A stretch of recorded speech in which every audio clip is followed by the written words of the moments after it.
Suas alegações não fazem sentido, garoto. Você espera que este tribunal acredite que... O juiz parou no meio da frase. Seus olhos se arregalaram.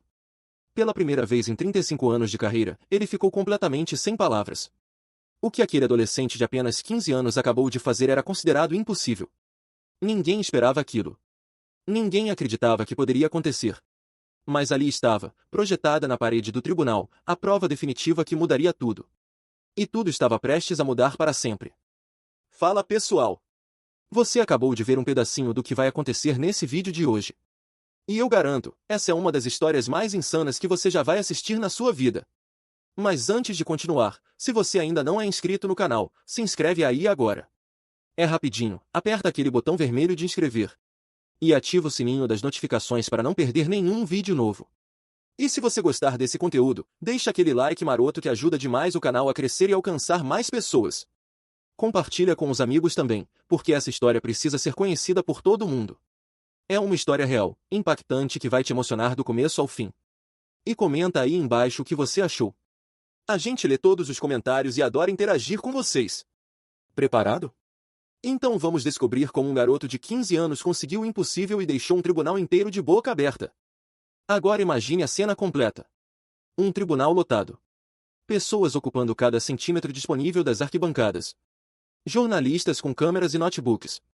Advogados experientes observando com curiosidade. Todas as atenções voltadas para um único garoto. Um adolescente negro de apenas 15 anos de idade, sentado sozinho diante de um juiz experiente, promotores agressivos e uma plateia completamente cética. Ninguém apostava nele.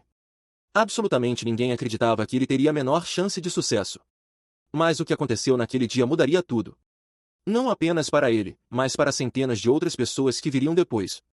Esta é a história real e completamente documentada de como um jovem gênio desafiou o sistema, enfrentou preconceitos profundamente enraizados e provou que a inteligência não tem cor, não tem idade, e definitivamente não conhece limites. Prepare-se, porque esta história vai te emocionar, vai te inspirar e vai te fazer questionar tudo o que você pensa sobre justiça e sobre a capacidade humana de superar o impossível. Seu nome era Marcus Johnson. Nascido em um bairro pobre de Detroit, Michigan, no coração de uma das cidades mais afetadas pela crise econômica americana. Marcus cresceu em uma família que lutava diariamente apenas para sobreviver. Sua mãe, Sarah Johnson, trabalhava 2 empregos pesados. De dia, ela era faxineira em um prédio comercial do centro da cidade. De noite, trabalhava como atendente em uma lanchonete que ficava aberta até a madrugada. Ela raramente dormia mais de 4 horas por noite. Seus dias eram uma rotina exaustiva de trabalho, trabalho e mais trabalho, apenas para garantir que houvesse comida na mesa e que as contas fossem pagas. Seu pai havia abandonado a família quando Marcus tinha apenas 3 anos de idade. Ele simplesmente saiu de casa um dia e nunca mais voltou. Nunca ligou, nunca mandou dinheiro, nunca demonstrou o menor interesse em saber como o filho estava. A vida não foi generosa com Marcus. Ele cresceu vendo sua mãe se sacrificar todos os dias. Viu a luta, a dor, o cansaço nos olhos dela. Mas havia algo diferente em Marcus.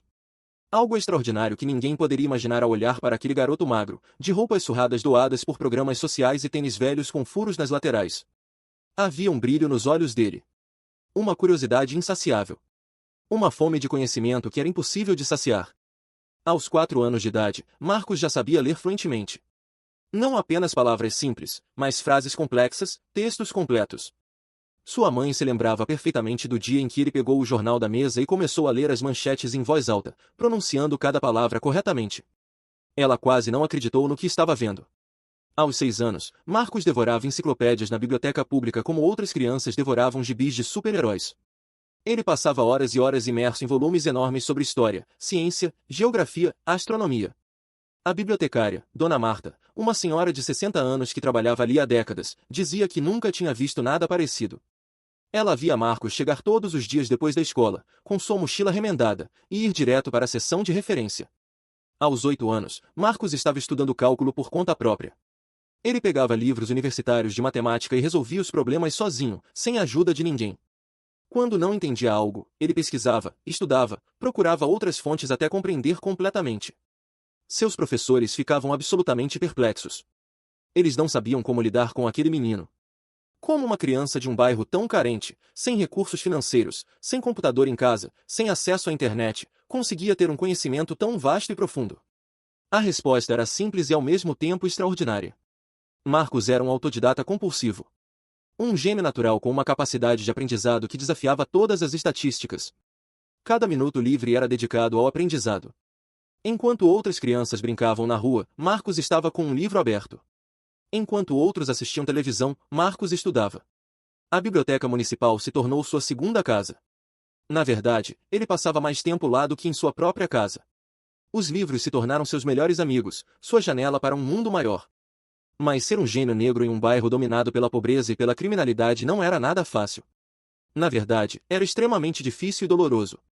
Marcos enfrentava bullying constante na escola e nas ruas do bairro. Ele era chamado de nerd, de branquelo, de traidor por gostar de estudar em vez de estar nas ruas. Os outros garotos da vizinhança zombavam dele sem parar. Roubavam seus livros, rasgavam seus cadernos, o empurravam no corredor da escola. Olha o gênio aí! Vai estudar para quê, mano? Isso não vai te dar dinheiro, gritavam enquanto riam. Gangues locais o pressionavam constantemente para entrar no mundo do crime. Eles viam potencial nele, mas para coisas erradas. Com essa inteligência, você podia estar ganhando dinheiro de verdade, cara. Por que você fica com a cara enfiada nos livros? Diziam os membros mais velhos das gangues. Eles ofereciam dinheiro fácil, respeito nas ruas, proteção. Para um garoto que via sua mãe se matar de trabalhar por migalhas, a tentação era real. Mas Marcos sempre recusava. Ele via o que acontecia com os caras que entravam para o crime. Via eles sendo presos, sendo mortos, destruindo suas vidas e as vidas de suas famílias. Sua própria comunidade, por vezes, não entendia sua paixão pelo conhecimento. Alguns até o viam com desconfiança e ressentimento. Ele pensa que é melhor que a gente, comentavam os vizinhos em voz baixa. Está se achando porque lê livro. Vai ver que ele não vai chegar a lugar nenhum mesmo. Marcos estava preso entre dois mundos completamente diferentes. Ele não se encaixava nas ruas, onde a educação era vista como perda de tempo. Mas também não era aceito nos círculos acadêmicos de elite, onde garotos negros pobres raramente tinham acesso. Ele era inteligente demais para as ruas, mas pobre demais para a academia. Estava sozinho, navegando em um território onde poucos conseguiam sobreviver. Tudo mudou drasticamente em uma noite fria de novembro de 2018. Uma noite que Marcos jamais esqueceria pelo resto de sua vida. Marcos, então com 15 anos recém-completos, estava voltando da biblioteca municipal. Como sempre, ele tinha ficado lá até o horário de fechamento, estudando para uma competição acadêmica. Era quase 10 horas da noite. As ruas estavam praticamente vazias e muito mal iluminadas. Metade dos postes de luz do bairro estavam quebrados há meses, e a prefeitura nunca vinha consertar. Marcos caminhava rápido pela calçada, com sua mochila pesada cheia de livros. Ele conhecia aquelas ruas como a palma da sua mão. Tinha crescido ali, sabia cada esquina, cada atalho. Mas naquela noite, algo estava diferente. Havia uma tensão no ar que ele podia sentir. De repente, ele ouviu gritos desesperados vindos de um beco escuro entre dois prédios abandonados. Era a voz de uma mulher, gritando por socorro com desespero. Marcos parou imediatamente. Seu coração começou a bater mais rápido. Ele sabia que deveria continuar andando, que não deveria se envolver. Todos no bairro sabiam que a regra número 1 era não se meter em confusão alheia. Mas ele não conseguia. Não conseguia simplesmente ignorar e seguir em frente enquanto alguém estava claramente em perigo. Sem pensar muito nas consequências, Marcos se aproximou cautelosamente do beco. Ele espiou pela esquina e viu uma cena terrível. 3 homens encapuzados, todos maiores e mais fortes que ele, estavam assaltando uma mulher idosa. Ela estava no chão, chorando, enquanto eles arrancavam sua bolsa e revistavam seus bolsos. Um deles segurava uma faca. Outro gritava ameaças. O terceiro estava levando tudo o que ela tinha. Marcos sentiu o pânico subir pela garganta. Ele era apenas um garoto franzino de 15 anos. O que ele poderia fazer contra 3 homens adultos e armados? Mas ele tinha que fazer alguma coisa. Tinha que tentar ajudar de alguma forma. Instintivamente, Marcos pegou seu celular velho e começou a filmar a cena. Ao mesmo tempo, ele começou a gritar o mais alto que podia, pedindo ajuda, gritando que ia chamar a polícia. Socorro! Tem gente sendo assaltada aqui! Polícia! Alguém chama a polícia, ele gritava com toda a força dos seus pulmões. Sua voz ecoava pelas ruas vazias. Luzes começaram a se acender nas janelas dos prédios ao redor. Pessoas começaram a olhar para fora. Os 3 assaltantes se assustaram com o barulho repentino. Eles não esperavam que alguém fosse intervir, muito menos fazer tanto barulho chamando atenção. Eles largaram a mulher e começaram a correr. Mas antes de fugir completamente, um deles viu Marcos com o celular na mão, filmando tudo. O homem correu na direção de Marcos com velocidade assustadora. Marcos tentou correr, mas não foi rápido o suficiente. O assaltante arrancou o celular das mãos de Marcos com tanta força que quase quebrou seus dedos. Ele olhou nos olhos do garoto por um segundo, um olhar cheio de raiva e ameaça, e depois correu atrás dos outros dois. A polícia chegou cerca de 5 minutos depois. Viatura com sirenes ligadas, iluminando toda a rua com luzes vermelhas e azuis. Os policiais encontraram a mulher idosa ainda no chão, em estado de choque mas fisicamente ilesa. Encontraram também Marcos, tremendo de adrenalina e medo, tentando explicar o que havia acontecido. A vítima foi socorrida e levada para o hospital para exames. Marcos deu seu depoimento aos policiais, contando tudo em detalhes. Ele descreveu os 3 homens o melhor que pôde, embora estivessem com o rosto coberto. Ele também contou sobre a filmagem, explicando que tinha conseguido filmar parte do assalto mas que seu celular havia sido roubado pelos criminosos. Os policiais anotaram tudo. Agradeceram a Marcos por ter tentado ajudar. Disseram que ele foi corajoso, que tinha feito a coisa certa. Marcos voltou para casa naquela noite sentindo uma mistura estranha de emoções. Estava orgulhoso de ter ajudado. Estava aliviado por estar bem. Mas também estava assustado com o que tinha acontecido. Ele contou tudo para sua mãe. Sara abraçou o filho com força, com lágrimas nos olhos, agradecendo a Deus por ele estar em segurança. Marcos pensou que o pior havia passado. Pensou que havia feito a coisa certa e que tudo voltaria ao normal. Ele não tinha a menor ideia do pesadelo absoluto que estava apenas começando. Um pesadelo que testaria tudo o que ele era, tudo o que ele acreditava. 3 dias depois do incidente, em uma manhã fria de quinta-feira, policiais bateram forte na porta da casa de Marcos. Quando Sara abriu a porta, completamente confusa, os policiais entraram com um mandado de prisão. Um mandado com o nome do seu filho. Marcos Johnson estava sendo formalmente acusado de cumplicidade no assalto. De ser um dos criminosos envolvidos no crime. Isso mesmo. O garoto que tinha tentado ajudar, que tinha arriscado sua própria segurança para socorrer uma vítima, estava sendo acusado de ser parte da gangue de assaltantes. Sara gritou, chorou, implorou. Tem que haver algum engano. Meu filho tentou ajudar. Ele é uma boa criança. Ele estuda, ele não tem nada a ver com crime. Mas os policiais tinham ordens claras. Marcos foi algemado ali mesmo, na frente da mãe, na frente dos vizinhos que começavam a se juntar para ver o que estava acontecendo. A notícia se espalhou pelo bairro em minutos. O Marcos foi preso. Aquele garoto esquisito que vivia com um livro debaixo do braço. Sempre desconfiei dele. Como isso foi possível? Como alguém que tentou ajudar acabou sendo acusado de participar do crime? A resposta era tão simples quanto terrível. Um dos 3 assaltantes havia sido capturado pela polícia 2 dias após o incidente. Ele foi pego em outro assalto e foi identificado pela mulher idosa como um dos homens que a atacaram. Durante seu interrogatório na delegacia, o criminoso, um homem de 28 anos com uma ficha criminal extensa chamado Derek Hamilton, decidiu fazer um acordo com a promotoria. Ele ofereceu delatar seus cúmplices em troca de uma pena reduzida. Ele daria nomes, daria detalhes, contaria tudo sobre a operação. E foi nesse momento que ele mencionou Marcos. Derek Hamilton afirmou em seu depoimento oficial que Marcos Johnson não era uma testemunha ou uma vítima. Segundo ele, Marcos era parte da gangue. Era um dos integrantes que estava no local ajudando no crime. Ele inventou uma história elaborada.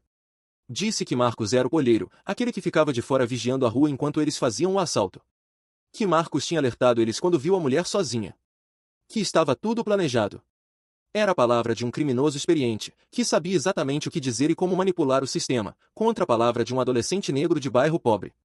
E o pior de tudo, não havia evidências concretas que provassem a inocência de Marcos.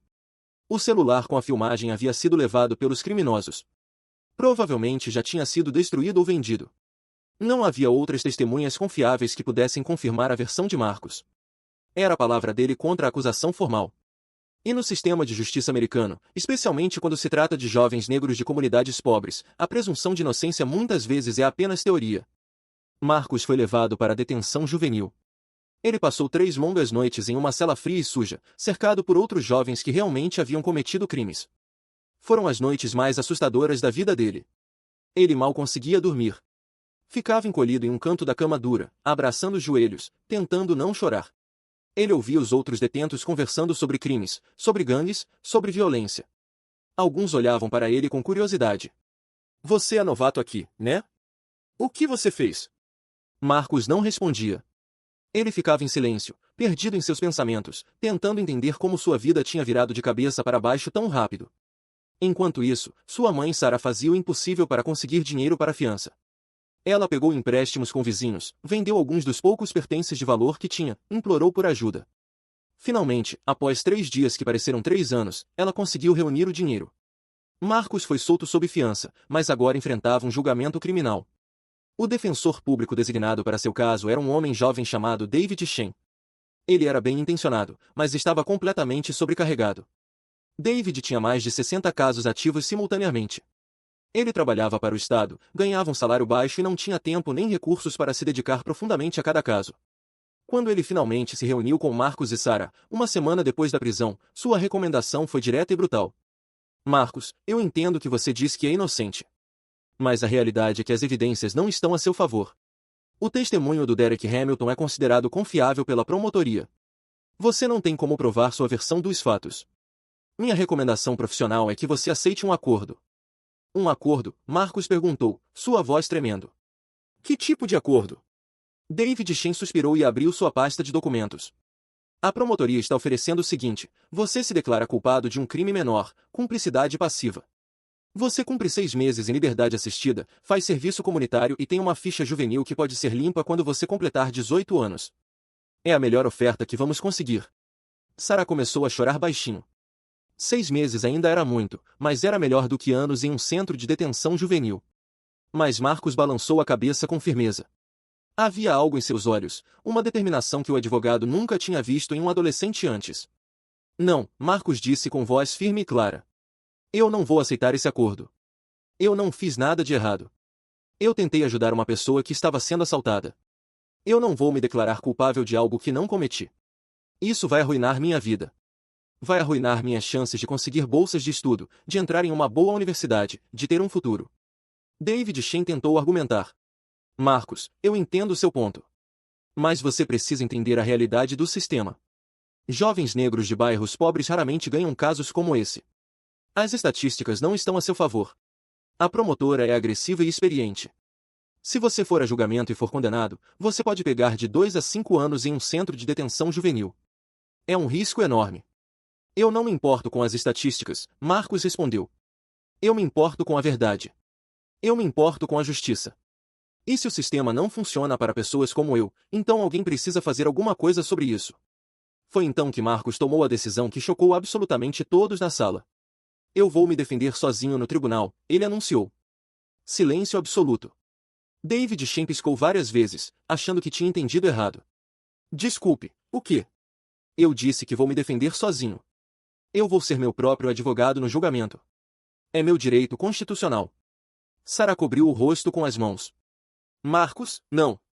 Filho, você não pode fazer isso. Você não sabe nada sobre lei. Então eu vou aprender, Marcos disse simplesmente. A partir daquele momento, Marcos transformou sua vida em uma missão singular, aprender tudo sobre direito criminal. Ele voltou para sua segunda casa, a biblioteca municipal. Mas agora, em vez de livros de matemática e ciência, ele procurava livros de direito. Dona Marta, a bibliotecária, ficou confusa no início. Marcos, querido, por que você está pegando todos esses livros de direito? Você vai mudar de área de estudo?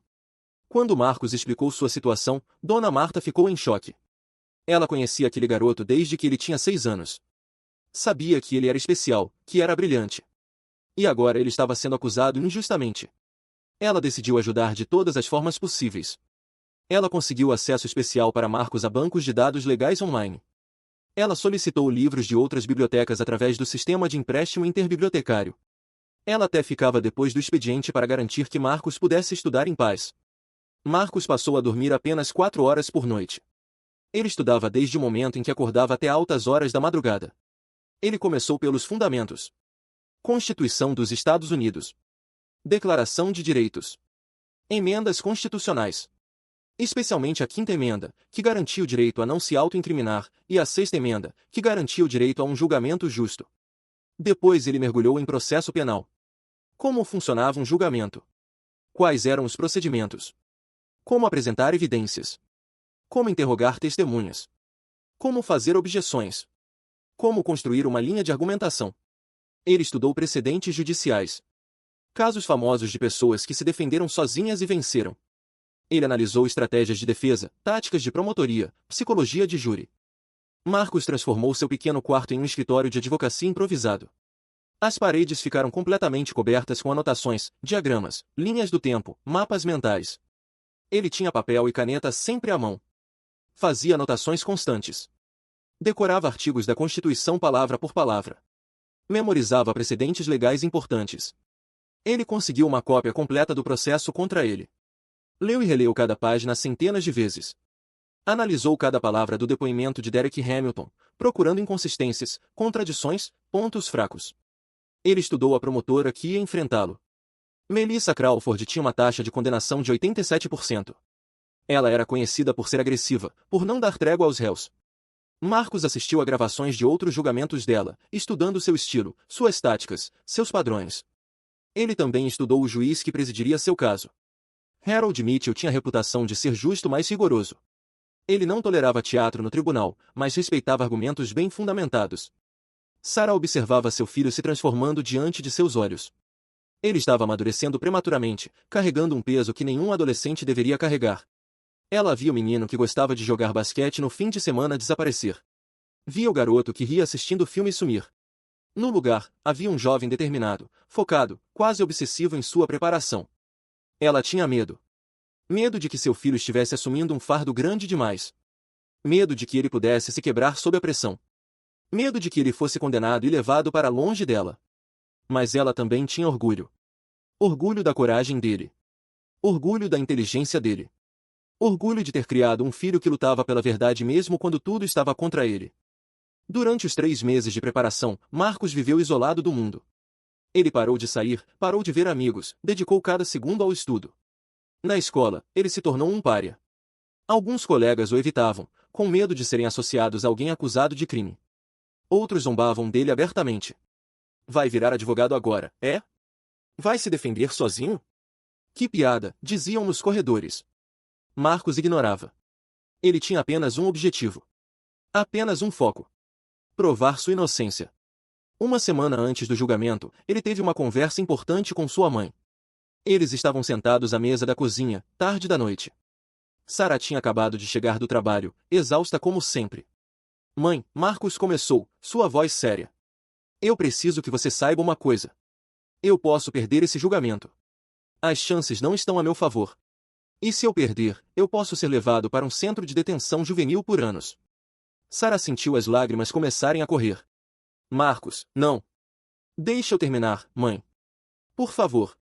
Ele segurou a mão dela com firmeza. Se eu perder, eu quero que você saiba que não foi sua culpa. Você fez tudo o que podia por mim. Você é a melhor mãe do mundo. E eu quero que você saiba que eu lutei. Eu dei tudo de mim. Independente do resultado, eu vou continuar sendo seu filho, e você vai continuar sendo minha heroína. Sarah abraçou o filho com força, chorando no ombro dele. Você vai ganhar, Marcos. Eu sei que você vai. Porque a verdade está do seu lado.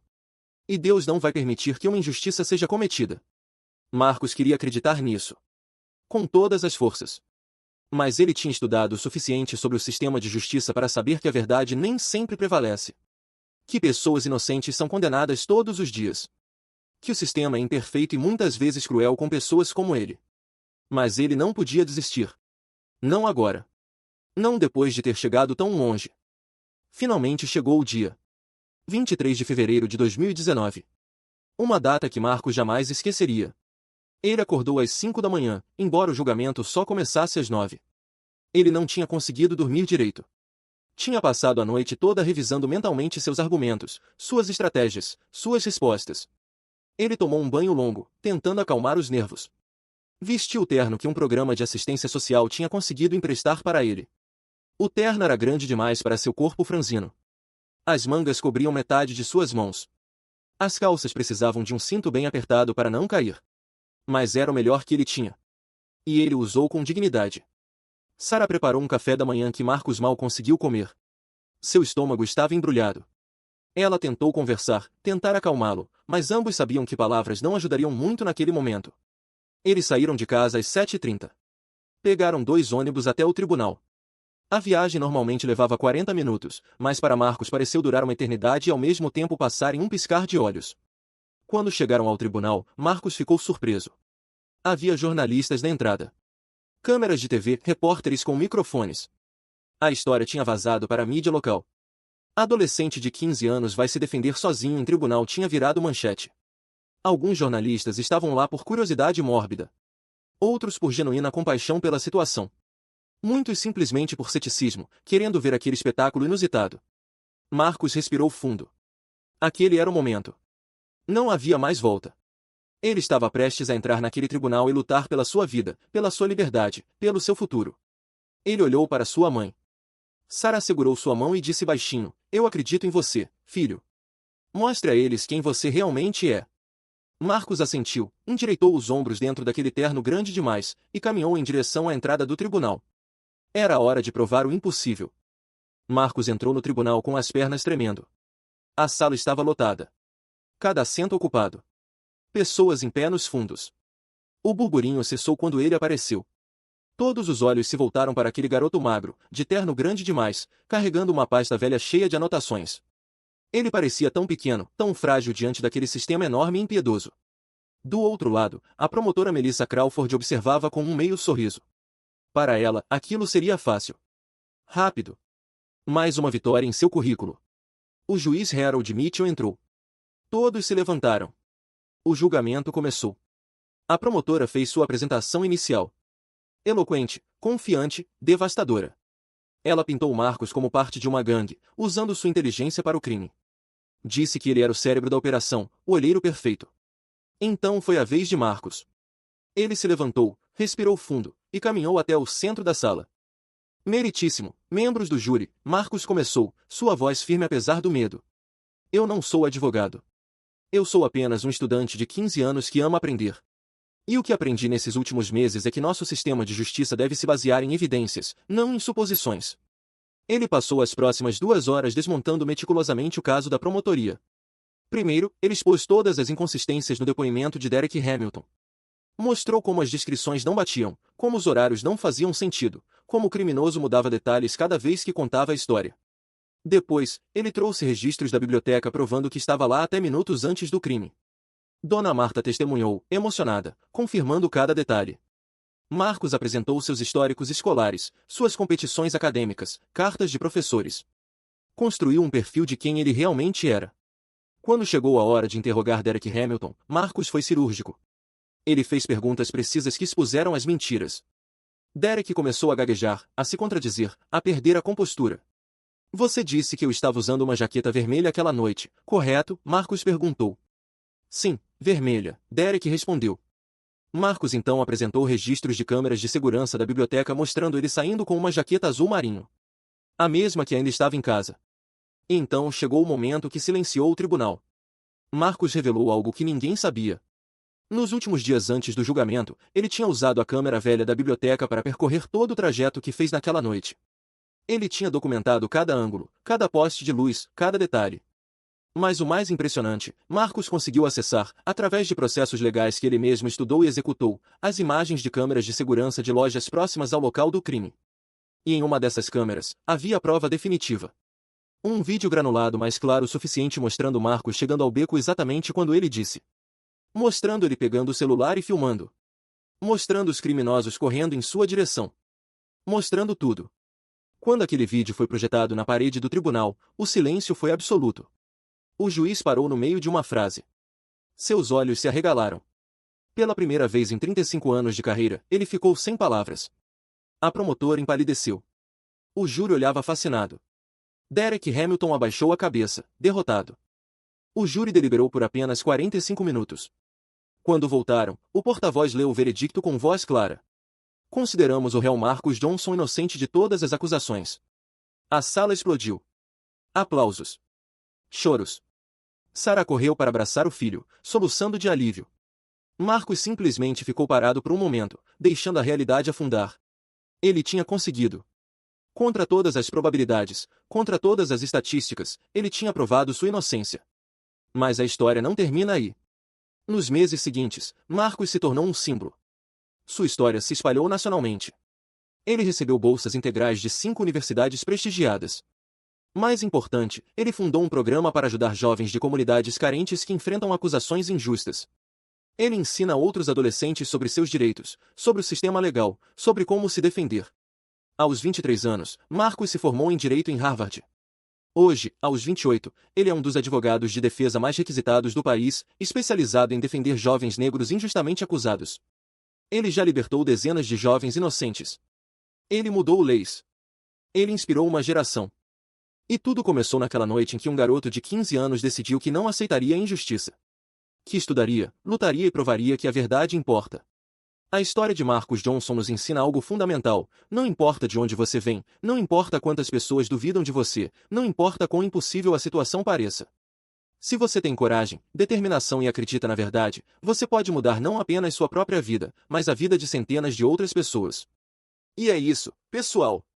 Espero que essa história tenha inspirado vocês tanto quanto me inspirou.